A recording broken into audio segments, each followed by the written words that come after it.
샬롬, 복된 목요일 아침입니다. 오늘 아침 말씀으로 하루를 깨우는 성도님들을 주님의 이름으로 축복합니다. 벌써 한 주의 절반이 지나가고 있는데요. 계속되는 무더위로 육체는 쉽게 지쳐가는 가운데 오늘 이 시간 하나님의 말씀이 여러분의 심령에 시원한 생수가 되기를 간절히 소망합니다. 오늘도 말씀과 함께하며 주의 은혜로 새 힘을 얻는 복된 하루 되시길 축복합니다. 오늘 우리가 함께 묵상할 하나님의 말씀은 요한계시록 16장 1절에서 11절까지의 말씀입니다. 말씀을 읽겠습니다. 또 내가 들으니 성전에서 큰 음성이 나서 7 천사에게 말하되 너희는 가서 하나님의 진노의 7 대접을 땅에 쏟으라 하더라. 첫째 천사가 가서 그 대접을 땅에 쏟음에 짐승의 표를 받은 사람들과 그 우상에게 경배하는 자들에게 악하고 독한 종기가 나더라. 둘째 천사가 그 대접을 바다에 쏟음에 바다가 곧 죽은 자의 피같이 되니 바다 가운데 모든 생물이 죽더라. 셋째 천사가 그 대접을 강과 물 근원에 쏟음에 피가 되더라. 내가 들으니 물을 차지한 천사가 이르되 전에도 계셨고 지금도 계신 거룩하신 이여 이렇게 심판하시니 의로우시도다.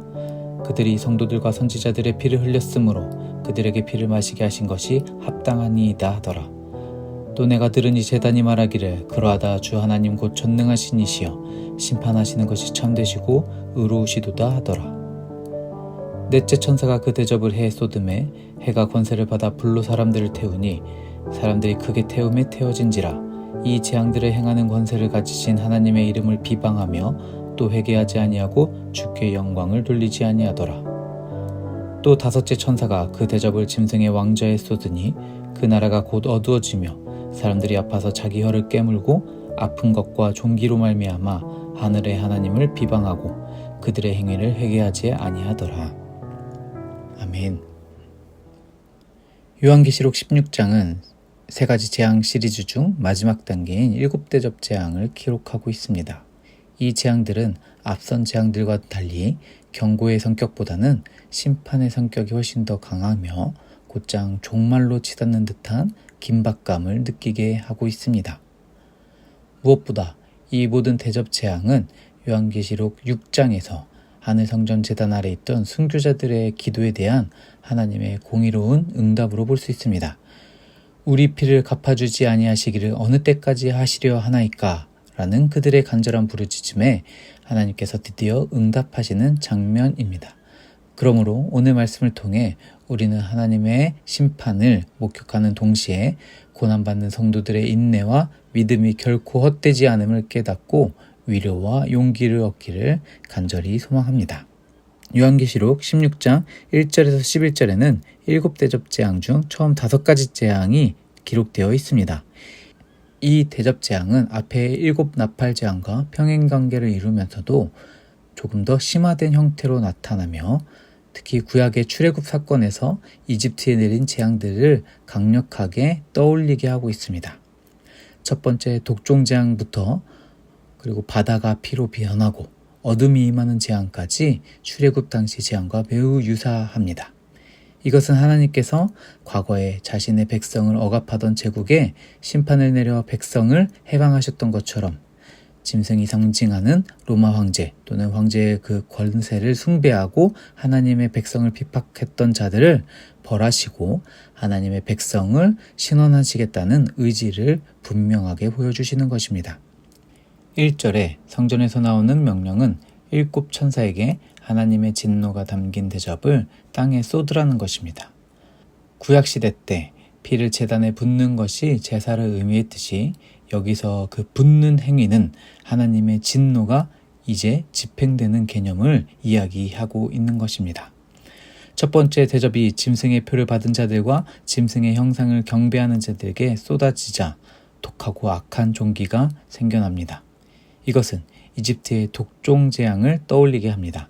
당시 이집트의 요술사들이 바로와 함께 심판받았던 것처럼 이것은 우상 숭배를 주도하며 짐승을 경배한 자들에 대한 심판을 이야기하고 있습니다. 이들은 짐승의 보호 아래 안전할 것이라고 기대했겠지만 그 기대는 환상 속에서 정반대로 나타나고 있습니다. 오늘날 우리는 돈과 권력과 명예와 성공 등 하나님이 아닌 다른 것을 맹목적으로 추구하며 삶의 기준으로 삼을 때 영적인 종기가 발생할 수 있다는 것을 기억해야 합니다. 이러한 우상 숭배는 겉으로는 잠시 평안을 주는 듯이 보이지만 결국 영혼의 고통과 파멸을 초래하게 될 것입니다. 오직 하나님만이 우리의 진정한 피난처이시고 보호자이심을 믿음으로 고백해야 할 것입니다. 두 번째와 세 번째 대접이 바다와 강과 물 근원에 쏟아지자 피로 변하게 됩니다. 모든 생물은 사람을 포함한 바다에 기반을 둔 모든 생명체를 의미합니다. 출애굽 사건에서 나일강이 피로 변했던 것처럼 이 바다의 심판은 로마 제국의 경제적 기반에 대한 심판을 상징하고 있습니다. 당시 로마 제국은 바다를 통해서 교역하면서 부를 축적했고 이것은 결국 짐승을 경배하는 자들의 사치로 이어졌습니다. 바다에 대한 재앙, 물에 대한 재앙이 임한 것은 결국 그 제국의 부와 교역 체계를 파괴하는 것을 의미하는 것입니다. 우리도 또한 세상 경제 제도에 많이 의존하고 또한 타협하며 살아가는 모습을 보여주기도 합니다. 돈과 물질적인 성공이 우리의 삶을 지배하는 주요 가치로 놓고 살아가기도 합니다. 하나님께서는 우리가 의식하지 못하는 사이에 우상숭배가 될 수 있는 세상의 방법들과 물리적 안전에 대한 의존하는 모습을 경고하고 있으신 겁니다. 진정한 안정과 번영은 세상의 바다가 아닌 오직 하나님의 말씀 안에 있음을 깨닫고 물질의 노예가 아닌 하나님의 청지기로서의 삶을 살아갈 수 있어야 하겠습니다. 세 번째 대접을 쏟은 후에 물들의 천사와 제단의 찬송이 이어지고 있습니다. 이것은 이 재앙이 하나님이 의롭고 거룩한 심판임을 선포하고 있는 것입니다. 특별히 그들이 성도들과 선지자들의 피를 흘렸으므로 그들에게 피를 마시게 하신 것이 합당하니이다 라고 외치는데요. 이는 순교자들의 기도에 대한 하나님의 직접적인 응답을 이야기해 주는 것입니다. 제단은 고난받는 신자들의 삶과 기도가 올려진 곳이었기에 제단의 소리는 하나님의 공의로운 심판을 통해서 마땅히 보응받는 것을 증언하고 있는 것입니다. 우리의 삶 속에 이해할 수 없는 고난과 억울함이 있겠습니다. 세상의 악이 승리하는 것처럼 보이고 믿음으로 사는 것이 어리석게 느껴지는 순간이 있을 수도 있습니다. 그러나 하나님은 전에도 계셨고 지금도 역사하시는 분이십니다. 하나님은 우리의 고통을 외면하지 않으시며 흘린 피와 눈물을 다 기억하고 계십니다. 지금 당장은 이해할 수 없을지라도 거룩하신 주님께서는 반드시 그분의 시간 가운데 공의를 이루실 것입니다. 그것을 믿음으로 살아갈 수 있는 우리가 되어야 하겠습니다. 네 번째 대접이 태양에 쏟아지자 태양은 사람들을 불로 태우는 권세를 받습니다. 하나님은 충성한 성도들을 태양의 뜨거운 열기로부터 보호하시지만 우상 숭배자들은 이 열로 인해 심판을 받습니다. 다섯 번째 대접은 짐승의 왕자 위에 쏟아지며 짐승의 나라가 암흑으로 변합니다. 이것 또한 출애굽 당시에 이집트에 내린 흑암 재앙을 떠올리게 하는데요. 이는 이집트인들이 숭배하던 태양신에 대한 심판이었고 경제 활동을 마비시켰던 것입니다. 짐승의 왕자에 임한 암흑은 짐승의 통치권이 붕괴되는 것을 의미하며 그의 의존에 경제적 이득을 얻던 자들이 극심한 고통에 빠지는 것을 말해주고 있습니다. 세상의 화려한 권력과 경제적 부는 일시적이며 허상에 불과합니다. 짐승의 왕자가 어둠으로 변하고 그 나라가 고통에 빠졌듯이 우리가 세상의 권력과 물질에 의존하여 쌓아올린 모든 것은 결국 무너질 수밖에 없습니다. 오직 하나님만이 우리의 참된 보좌이시고 피난처 되심을 믿어야 할 것입니다. 이어서 오늘 말씀에서 특별히 주목해야 될 부분들이 있습니다. 9절과 11절 말씀인데요. 먼저 말씀을 한번 읽겠습니다. 사람들이 크게 태움에 태워진지라 이 재앙들을 행하는 권세를 가지신 하나님의 이름을 비방하며 또 회개하지 아니하고 주께 영광을 돌리지 아니하더라. 11절입니다. 아픈 것과 종기로 말미암아 하늘의 하나님을 비방하고 그들의 행위를 회개하지 아니하더라. 네 번째 대접 재앙과 다섯 번째 대접 재앙 후에 사람들이 회개하지 아니하는 모습을 반복하며 기록하고 있습니다. 이 두 구절은 하나님의 준엄한 심판 앞에서도 인간의 마음이 얼마나 완악해지고 반역적인지를 극명하게 보여주고 있습니다. 고통과 재앙이 하나님의 심판임을 깨닫고 회개하며 돌이키기보다 오히려 하나님을 비난하고 저주하는 길을 선택하는 모습을 보여주고 있습니다. 이것은 마치 출애굽 당시에 이집트의 왕 바로가 여러 재앙을 겪고도 더욱 완악해졌던 모습을 떠올리게 합니다. 이 모습은 오늘날 우리에게도 중요한 경고로 다가옵니다. 우리는 삶 속에서 일어나는 잘못된 일이나 고난에 대해 얼마나 자주 하나님을 비난하거나 불평하고 있는지 모릅니다. 어려움이 닥칠 때 우리는 그 고통을 통해 우리 자신의 죄와 부족함을 돌아보고 하나님께 나아가기보다는 오히려 하나님을 원망하거나 그분에게서 멀어지려 하는 모습들을 보여줄 때가 있습니다.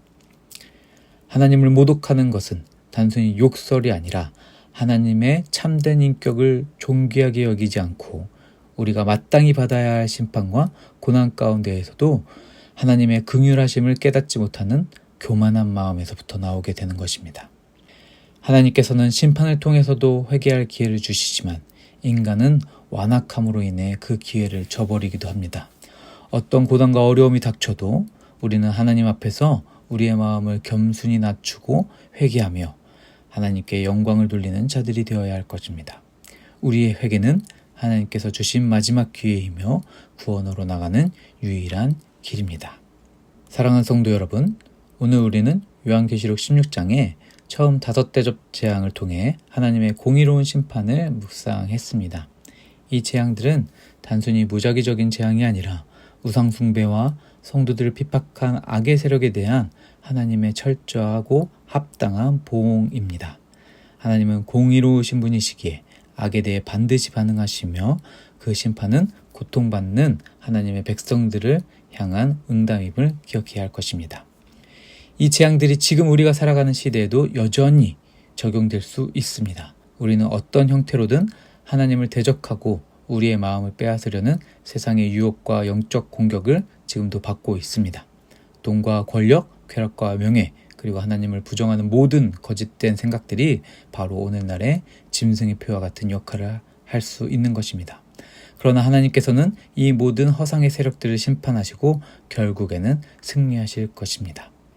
그리고 중요한 교훈은 아무리 극심한 심판이 임해도 사람들이 회개하지 않고 더욱 완악해지는 모습입니다. 하지만 동시에 이런 심판의 묘사는 우리 믿는 자들에게는 큰 위로와 격려가 됩니다. 하나님께서는 우리를 위해 싸우시고 우리의 기도를 들으시며 반드시 의롭게 보응하시는 분이심을 기억하시기 바랍니다. 그러므로 사랑하는 성도 여러분, 오늘 하루도 하나님께서 심판하시는 분이시자 동시에 우리의 구원자이심을 믿고 나아가는 하루가 되길 소망합니다. 우리가 혹시라도 하나님보다 더 의존하고 있는 세상의 것들이 없는지 스스로를 돌아보고 어떠한 고난과 어려움 속에서도 하나님을 비방하기보다 회개하고 겸손히 그분께 나아가는 신실한 자들이 되길 소망합니다. 주님께서 친히 우리의 보좌가 되시고 우리의 참된 보호자가 되어 주실 것입니다. 그렇게 인내하며 끝까지 주님만을 따르면서 이 영적 전투에서 승리하는 저와 우리 빗소금의 모든 성도님들이 되시기를 축복합니다. 기도하겠습니다. 사랑과 공의 하나님 아버지, 오늘 아침 말씀을 통해 주님의 준엄한 심판과 공의로우심을 묵상하게 하시니 감사드립니다. 악을 심판하시고 고난받는 주의 백성을 신원하시는 주님의 신실하심에 위로와 용기를 얻습니다. 주님, 우리는 마지막 시대를 살아가는 자들로서 세상의 유혹과 죄악이 난무하는 현실 속에서 때로는 흔들리고 넘어질 때가 있음을 고백합니다. 물질적인 풍요와 세상 권력에 마음을 빼앗기지 않게 하시고 오직 영원한 하나님만을 의지하며 살아가게 하여 주시옵소서. 고난과 어려움 속에도 낙심하지 않고 주님의 공의로운 심판을 신뢰하며 인내함으로 믿음의 길을 걸어가게 하여 주시옵소서. 세상 사람들이 주님의 심판 앞에서도 회개하지 않고 더욱 완악해지는 모습을 봅니다. 그러나 우리는 날마다 스스로를 돌아보며 주님 앞에 겸손히 나아가게 하시고 주님 보시기에 합당한 삶을 살아갈 수 있도록 주님 손으로 붙들어 주시옵소서. 감사드리며 예수님의 이름으로 기도드립니다. 아멘.